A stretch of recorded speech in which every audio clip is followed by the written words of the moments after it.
Hello, and welcome to this episode of A New Mum, Cuppa Comfort. My name is Alda Smith, and this is the podcast dedicated to your maternal and postpartum wellness. Our goal is to provide you with the comfort, support, and products you need for a better postpartum experience. In this episode, we talk about maternal mental wellness and the impact of COVID-19. My guests are Pandas Foundation UK CEO Annie Velasco and A New Mum COO Monica Lambert.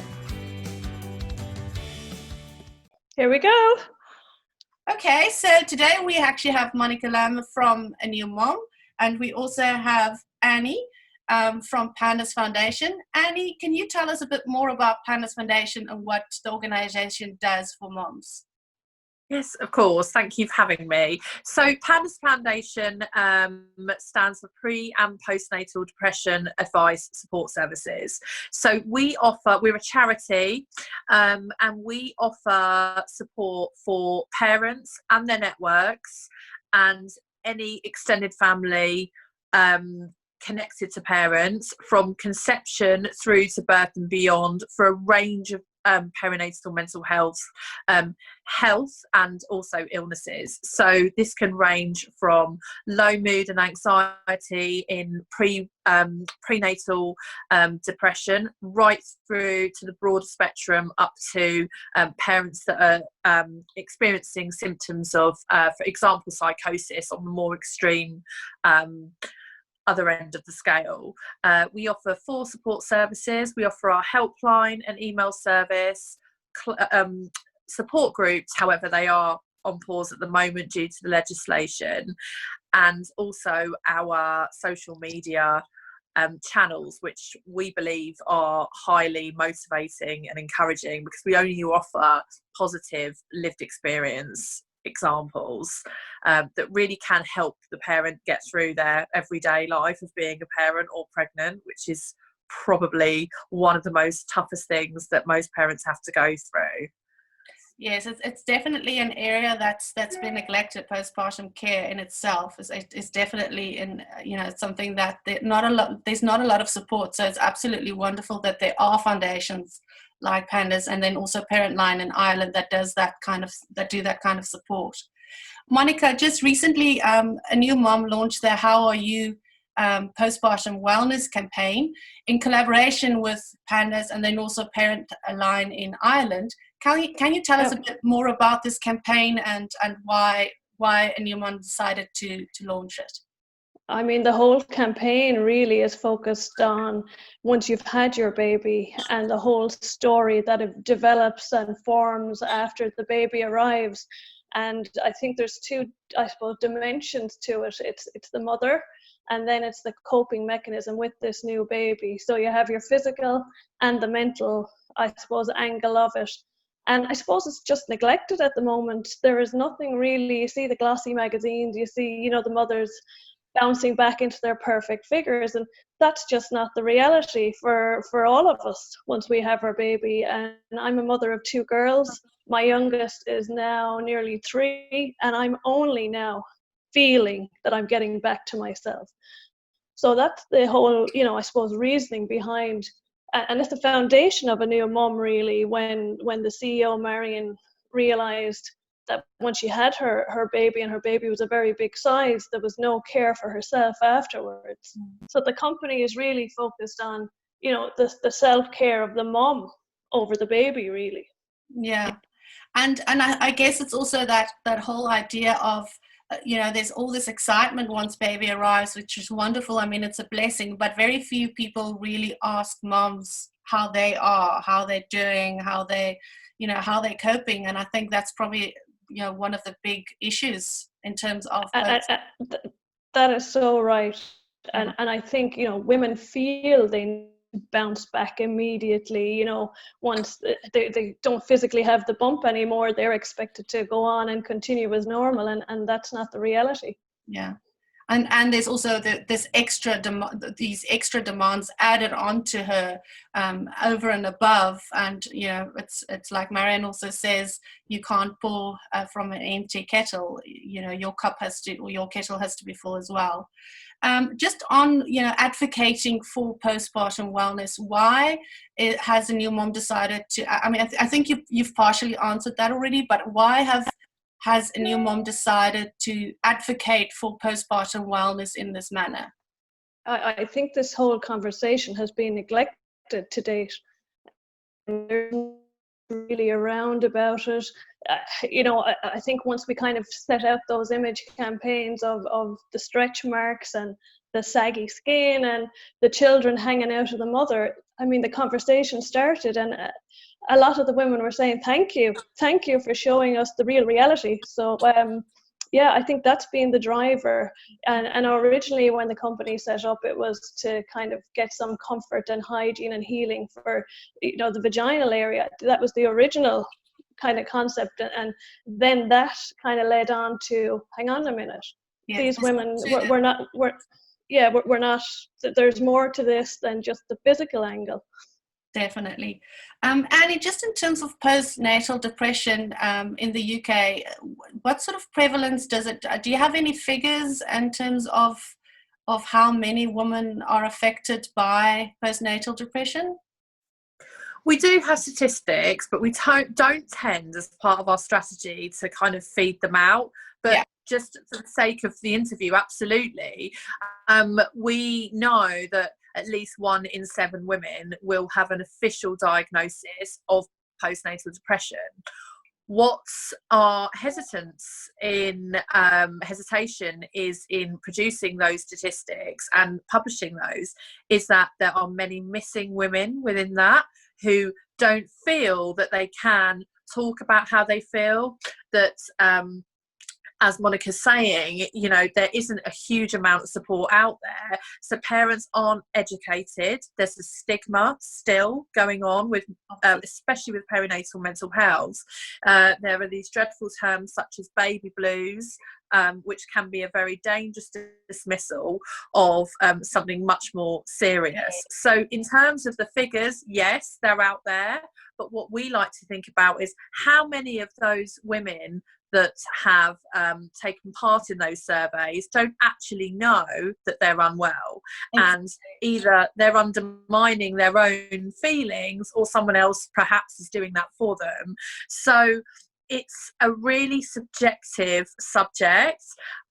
And we try to reach as many people as we can, because we know that everyone, once they are pregnant or having a baby or as a parent, which I feel is one of the most scrutinised jobs that you can do as a woman. Yep. So everyone, and this is one of the reasons why we love the campaign so much, because it really does highlight that actually it's not just mum in this, it's the person. As soon as you have your baby, your mummy or mum, the name and the identity kind of goes. Exactly. And it's so important to keep those conversations going. So it's also, I think what I'm getting from this is that the figures or the stats really is not really representative of what's happening out there. And it's kind of like, because of the stigma as well, it's kind of like when women are raped, it's something that people don't like to necessarily talk about, and therefore statistics aren't necessarily a good representation of what's going on out there. And also, I think, and Annie, you probably see this on a daily basis, it's a roller coaster. So, you could be great for, a month, then the second month you might be feeling totally crap, might be great again. And to see the signs that, look, there is something there, that and this could span over a couple of years. It might necessarily be that, you have, as you say, that dreaded baby blue syndrome for the first few days, and you should get on with it. This could go on for a long time. Yeah, I can totally also, I understand what you're saying, Annie. Myself, I've got 3 children, and with my firstborn, I had this idea of what postnatal depression was. And so with my firstborn, I was feeling really anxious. I didn't have bonding issues. I didn't have what I perceive postnatal depression to be, but I was like I was really anxious all the time. And then after a while only, after a lot of, reading material and trying to understand what I was feeling, I then discovered, but I was actually suffering from postnatal depression. But because I had this idea of what it should be or what it looks like, I didn't associate anxiety with postnatal depression. And so there is absolutely a lot of education to be done. And just on that, would you say that the current situation with COVID-19 has had an impact on postnatal depression, has made it harder? Have you seen are you experiencing anything in terms of COVID-19 related incidents or Okay, so there's two parts to that. It's really interesting because when kind of COVID-19 was floating about in the news from around, I would say, this is probably inaccurate, but around December, there wasn't much noise about it. There wasn't much concern. We weren't receiving any press releases or any medical or clinical information that we needed to know for our volunteers, for our peer-to-peer support service. Interestingly, I think it was on the 23rd of March when Boris Johnson announced lockdown, our phone lines basically crashed. So we offer, we offer a free support line that's open for 11 hours a day. And the amount of calls that were coming in was 75% more than we are used to. We have a completely fully manned helpline, but we also had to then amend our times to the helpline because parents just cannot realistically work or not work whilst looking after their children and have a 45-minute phone call conversation about their thoughts and how they're feeling. These conversations are so important. They shouldn't have to be doing them while they're making cheese on toast. So we adapted our phone lines so that they were open, and so they are still open until 10 o'clock at night. And we also saw lots of fathers coming forward because we know that COVID-19 and the restrictions are exactly the opposite. The government advice is the opposite of what we advise our parents: isolation, loneliness, not socializing. They're all major coping mechanisms and triggers that can really upset our parents, who are really quite unwell and rely on their networks to support them so they can just sleep when they've had a new baby, or to meet up with another mother to say how awful everything is. And these things make such a difference. So the lockdown has absolutely impacted our charity. We've received double the amount of emails that we normally receive, from 150 a month to nearing 300 was the last figure. But what's been really positive is that we've had to kind of look at this and adapt our strategy, because it is there, it's not changing, it's a slow moving pandemic. So we are talking about opportunity within COVID. So for example, creating boundaries on social media, only following campaigns and influencers and channels that are really actually going to support you, and so that you feel that there is no need for comparison around this kind of perfected mother and happy home and everything in order. But that also there is advocating for what you guys stand for. Yeah, and also there's a greater opportunity to bond with your baby, because we know that bonding is a serious concern of many parents. When someone has a new baby, in my experience, I've got 2 small children, everyone was very keen, my family, to be there on the day that I got home, and I was making cups of tea for everyone else, which was crazy. I just had a baby, I felt terrible, and I just wanted everyone to leave me alone. I felt really jealous that people were holding my baby for the selfie. And actually this is quite helpful to us, because it shows us that when we can actually introduce boundaries going forward, the whole family don't need to be there on the day that you get home with your new baby. You need to set your own routine and your own boundaries so that you feel in control. So there have been some positives as well from our charity learnings as well. I think it's that also tying in, I think there's also a movement towards that whole staying at home, staying in bed, even for those first couple of days to recover. So Annie, just in terms of specific challenges that you feel that women face in terms of postpartum wellness and self-care, and maybe overall, but also specifically mentally, the challenges. I know you've mentioned stigma. Are there any other challenges that you think are really prevalent in terms of postnatal wellness? I think that it's very difficult to kind of blanket post-mental wellness, but what is so important is we hear this term self-care being bandied about. You must take self-care, and it's not really understood. And when we talk about self-care, we're trying to embrace and encourage the parent to remember themselves in this. And this is what is also so interesting within the How Are You campaign, that there was a comparison. So when you're on an aeroplane, you put your own face mask on before your baby or child. And that's absolutely, it couldn't have been kind of described better, that the mother or the father or the carer needs to feel okay. And if that means having 5 minutes out of the day or an hour in the evenings, or handing the baby over if and where possible and safe, we absolutely encourage parents to do that without feelings of guilt, because we know that guilt can bring on such horrendous emotions and anxiety. Again, it's a term that's bandied about, but it's a serious, serious condition. It can be crippling, it can be debilitating, it can stop communication, it can literally hold up lives. So we feel that self-care is one of the most poignant aspects in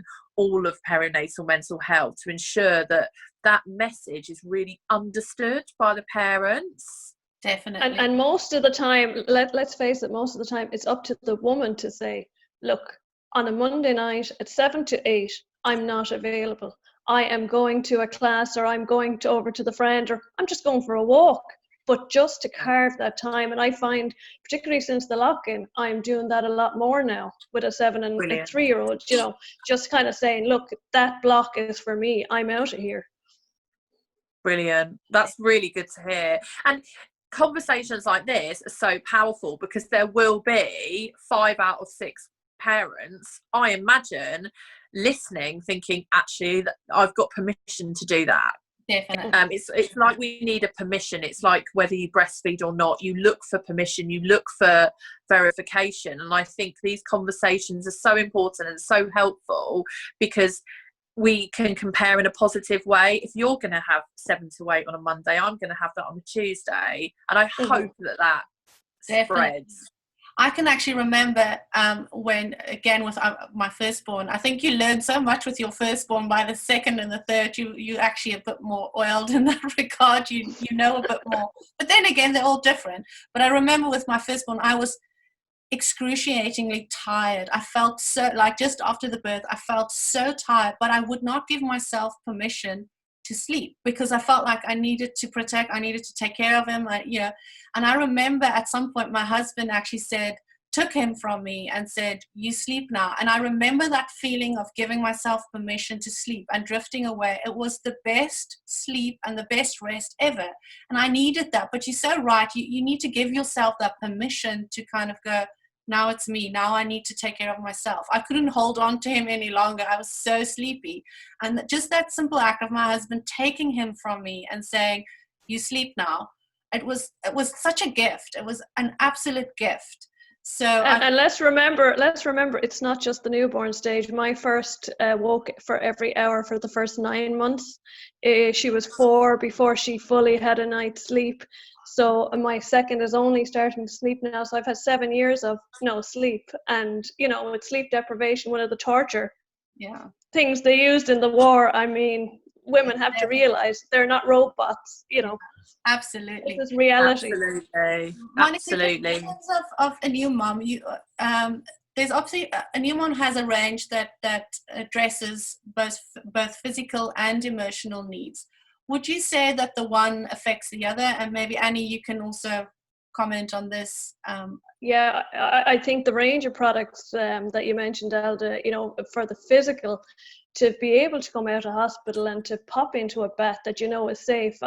I had my first baby with a water delivery, and then the second was a section. So I've had the two, we'll say, angles of self-care. And the first thing was, can I have a shower safely? Can I actually hop into the bath safely? So, and we'll say, to get that mental awareness and assurance that, yeah, that's okay. So it definitely comes hand in hand. And, you know, we talk about the wellness plan as well, that's there. Just to have a plan in place. A lot of women love to be in control and to have things organized. And yes, they have their bag ready for their baby and all the clothes, the bottles, what's there for themselves. So you really need to look at the physical and the mental hand in hand. Absolutely. Anya, I don't know if you have anything to add to that. I just totally agree, and I think this campaign is so inspiring. I have 2 children. I'm a single parent. I have 2 children. I have a 3-year-old and a 6-year-old. And I remember sitting in the antenatal class being completely prepared for what would happen if I had a cesarean, what would happen if my baby's poo was the wrong colour. And I remember walking away thinking, but what happens if I'm not okay mentally? Because I actually don't feel mentally now. I have quite bad prenatal depression and anxiety. And there is this seemingly battle between physical versus mental. But as Monica has said, it's a joint partnership. One can't work without the other. Absolutely. So to have a bath, and for example, I've seen some of the new products that are coming up, which are really exciting. But to have a bath with some amazing smelling therapeutic bath solution would actually, at that moment in time, have made my day. And also, when you've just had a baby, you're so knackered and there's so many changes and you don't know what's going on and there's no routine. And just to sit still for 2 minutes can mentally prepare you practically for the next day, which means you can function. So absolutely echo what and Monica I think also said. just to add to that, Monica, is that whole idea of that pain. I mean, let's face it, women, you do experience, it's not just managing your pain during birth, it's actually managing your pain sometimes afterwards as well. Whether it's bruising or swelling or a cesarean. I mean, there's various things that can cause you pain. And pain in itself can cause or can reinforce depression. It can actually help it along. So if pain isn't managed properly after birth, postpartum pain isn't managed well, and there's no products to actually soothe or comfort, that too can have an impact on mental wellness, I think. And also the realization, because all the celebrities were advocating cesarean sections, and of course I had mine and I was in complete shock. It took me months to even get my head around, wow, this is after happening, this isn't what I thought it would be. I'm not in a good way here, and of course you think you're going to bounce back, your body's going to bounce back. I went back running with my running gang at 4 months, really too early, came back home in tears going, what is going on here? I should be okay by now. And for women to know it isn't. This can take, my mother always said she had 5 of us, 2 years minimum for you to feel okay. So I think, so to even get that message out there that it's, it's okay. Yes, and like you said earlier, postnatal depression doesn't only last, necessarily if untreated. It doesn't last for 2 weeks. It can last for years if it's not treated, if it's not supported in the right way. Annie, a new mom actually brought out a How Are You post-birth wellness plan in collaboration with Pandas and Parentline. Can you tell us a bit more about this plan, and do you see it helping, what sort of, do you see it being a helpful tool to moms out there in terms of planning ahead for postpartum wellness? Without a doubt. I think that from talking to our service users, anxiety and control very much links. And I think having a mental and practical plan with key objectives that you can follow or not, but something physical there that is just something that you can focus on, that gives you direction and focus with a positive, healthy frame of mind, is only going to be supportive. And also it encourages parents to talk to other parents about how they feel, and the conversation continues. I've got this plan, I want to find out more about it, you should find out about it. And I'm hoping that it will catch on, because I think that we talk about lots around the kind of birth plans, where you're going to have your baby, in a pool, at home, in a hospital. It kind of never really works out like that. I remember writing on mine epidural, That was my plan. So I think it's really positive to have something. Yeah. I think it's really positive to have something in place that is actually going to genuinely support parents, but enabling them to talk to each other as well, regardless whether you have had your first baby or your fifth. It's a different journey every time, mentally and physically. And the talking is very important to say, actually, this is not what I signed up for. I'm regularly saying that to mothers, and I get back, what's wrong with you? Everything is perfect. No, it's not. It's okay to say, this is probably, I came from a job where I ran 8 factories in 25 countries. I tell you, my 2 girls are the hardest job I've ever done. Yeah, you know what I mean? And I openly, and I suppose I have the confidence to openly say, look, this is sometimes horrendous, and I met with, what are you talking about? Women with 4 kids going, it's great, because they feel they have to say it's great, because it's a weakness otherwise if you don't actively, think everything is wonderful.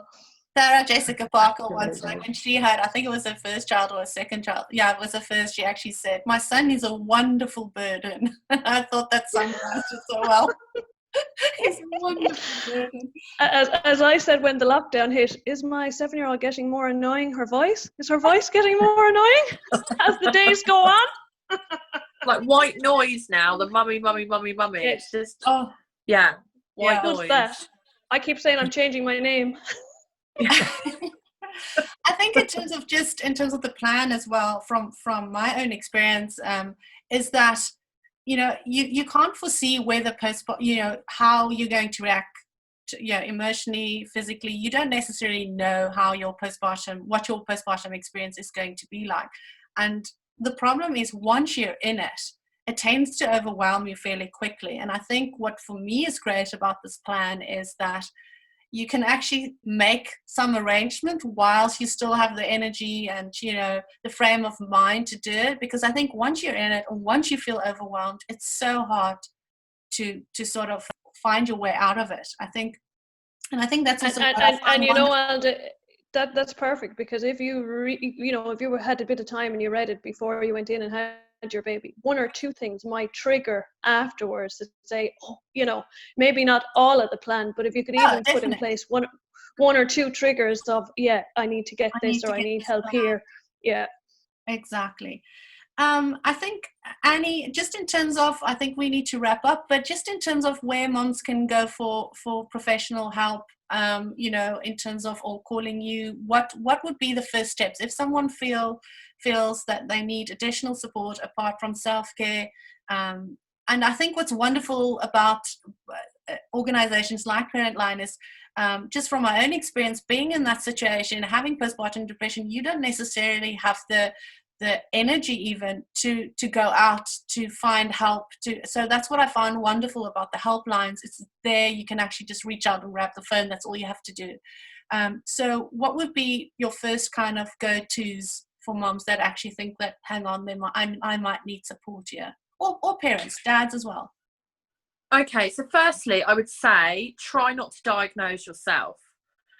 Whatever those feelings are, they're absolutely important and relevant and worthy, and if you are in the position to have some privacy or not, we don't care if you've got kids screaming in the background. We're completely used to it. There is no kind of professional environment that needs to be set up for a parent to give us a call. White backgrounds and mutes, it's irrelevant to us in terms of the support.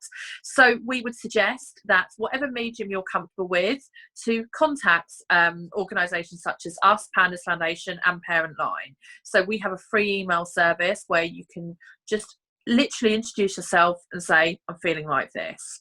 We also would recommend you to call our helpline. Now, we can't offer medical or professional advice in those terms, but what we can do is help with empathy, hope and signposting, and that is unlimited. So you can call us 3 times a week for 45 minutes. You can call us 1 time a month for 10 seconds. Whatever works for you is great. But we would also suggest not using Google, and as I've said quite a few times, not to try and diagnose yourself. And from a safeguarding point of view, if those feelings become overwhelming and you're finding that support isn't making a difference and isn't helping, we would always encourage you to reach out to your GP, your health visitor, or your midwife, because actually lots of parents are concerned at this time during COVID that their perinatal mental health is less important as COVID, which is absolutely not the case. Yes, absolutely. Do you maybe want to just give that number, the helpline number? It's 0808 1961 776. We're open Monday to Sunday, 11 a.m. until 10 p.m. I'm just going to add the parent line number in Ireland for our Ireland as well. They would be 1890 927 277. So there's two numbers that you can either reach out in the UK or in Ireland, two numbers that you can phone. Monica, just to end off, I know anewmum also has additional support on their website by means of experts. Can you maybe just tell us a bit more before we close off on that? Yeah, so what's coming online now is you can get access to our experts. We're in the phase of kind of just finalizing everything. Midwives will be on board, and there'll be a few other things, so just keep an eye out for them. They'll be coming on stream, and then also our products will be on the shelves and available to order online by August. So brilliant. Mummies will be getting something back, hopefully. And the Alpha system is actually, which is an emotional support item. We can maybe just mention that quickly. It actually supports emotional wellness. It's a FDA approved depression and anxiety treatment, drug free, which is great because it actually can be used by breastfeeding mums. And it's also a small donation goes to Panda's foundation with every purchase. So that's also worth mentioning. Absolutely. Brilliant. Thank you so much. Thank you so much for Thank the discussion. you, Annie. It was fun. Lovely to meet you both. It was great. Thank you, Elda. We'll talk soon. Take care. Thank you. Bye, girls. And that concludes our Cup of Comfort podcast for today. Hope you enjoyed that, and make sure you tune in next time. For a community of support and a range of hygiene and wellness products, visit anewmum.com. anewmum, for a better postpartum experience.